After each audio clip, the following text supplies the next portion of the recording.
And thank you for joining us for DC News Now at 5. I'm Mark Hall. And I'm Annalisa Gale. DC police are now investigating a man's death after an officer opened fire and killed him this morning.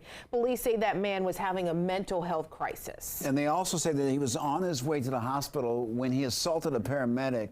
An officer shot him moments later. Our Randy Bass is live along North Capitol Street where it happened. Good evening, Randy. What are you learning?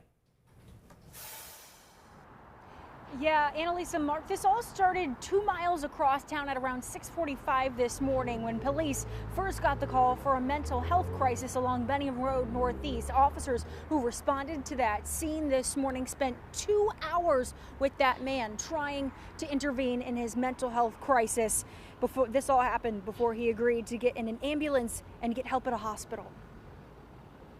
Police Chief Pamela Smith says it all came to a head here along North Capitol Street. During the EMS transport, the individual became agitated and assaulted a firefighter paramedic inside the ambulance as they came through the tunnel. A man having a mental health crisis heading for the hospital. Crisis officers were following right behind the ambulance when police say the man jumped out and assaulted another officer.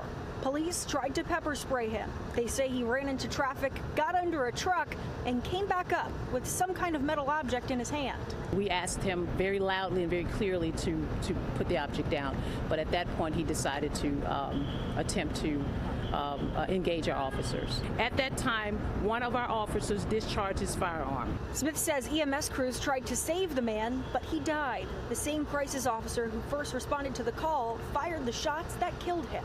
Any loss of life is tragic. Who do you call? Who do you call in a crisis situation? G. Brown works as an advocate with nonprofit Community Shoulders.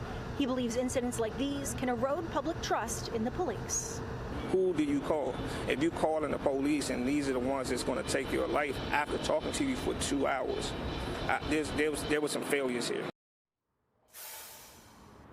Yeah, and police tell us this investigation is far from over. They tell us they are still reviewing hours and hours of body camera footage from the incident this morning. Police also say that crisis officer who fired those shots has a lot of experience with the department and has undergone special training for crisis intervention. Again, this story is still very much developing. We'll bring you the latest details as we get them. Live along North Capitol Street, I'm Randy Bass, DC News Now.